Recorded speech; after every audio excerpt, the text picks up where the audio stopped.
What's going on, everybody? Welcome back to Steelers Rewind here on PennLive.com. Nick Farabaugh here with you guys, and the Pittsburgh Steelers pull off a huge win here at home, 27-20 over the Indianapolis Colts. And folks, this was a really big game for the Steelers. They needed to win this football game. It really wasn't like negotiable. If they didn't win this game, 3 in a row, the defense in disarray, where things are going, how hard the schedule is down the stretch, this was a must-win game for the Pittsburgh Steelers. And what do but get the best defensive performance they have had since their game against Cleveland, and one of the more really put-together games they've gotten from the defense. Now, the offense, I think, had some things that they're going to clean up, and we've kind of started to see some of those arise a little bit, but they did their job. But the defense today is the story, and that's what we're going to spend most of the time here talking about. So let's start with the defense. 6 turnovers. I mean, 0 from Cleveland through Green Bay, and now all of a sudden you come out and you get 6 against a team that had 4 turnovers coming to this game. You get a muffed punt, you force a strip sack, 3 of them, I believe. You get 2 picks. I mean, it's really an impressive performance from all around.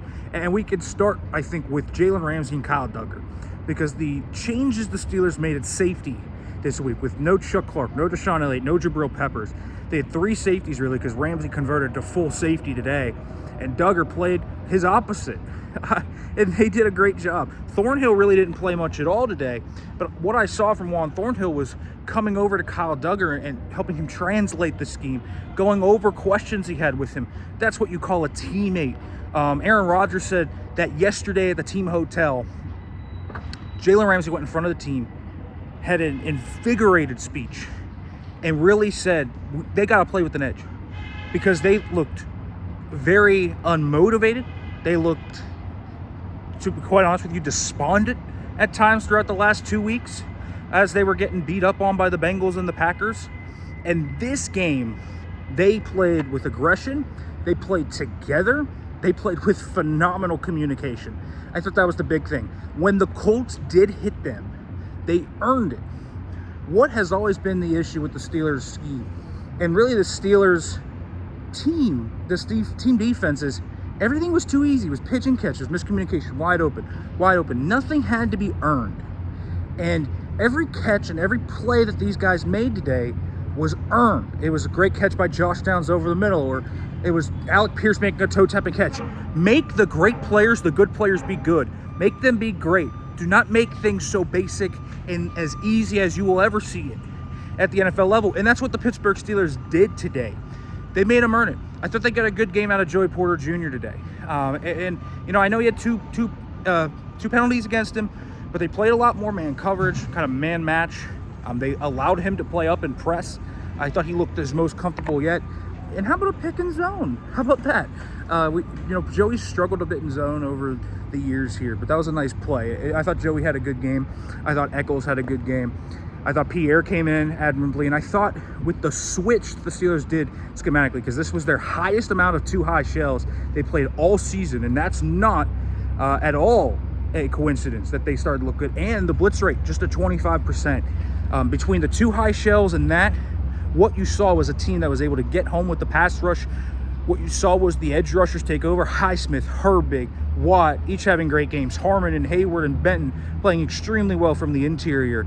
Guys like Peyton Wilson getting their hands up, just forcing Daniel Jones to feel uncomfortable. And they made them one-dimensional. I mean, you talk about what a great year Jonathan Taylor has had. And the Steelers sat back in 2 high on much of their snaps and were able to stiff out the run. And it allowed the Steelers to really force Daniel Jones to have to make high-level, tough throws, and it put them in a really tough spot. And so kudos to the schematic adjustments by the Steelers defensive staff. They deserve praise. Credit to Kyle Duggar. Credit to all these guys coming today to Acrisure Stadium and playing a really good, complete game of team defense. It was great. And we'll see if this is a one-off or if this is something they can build upon. But great adjustments to go to those 2 high shells. Great adjustments to not be as aggressive up front with the blitzes.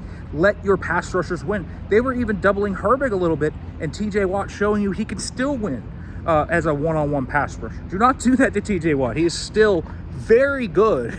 Believe it or not, he's still a very good player. So what a great job by the defense. Let's go to the offense a little bit. I love the inclusion of Darnell Washington and continuing to get him more and more involved.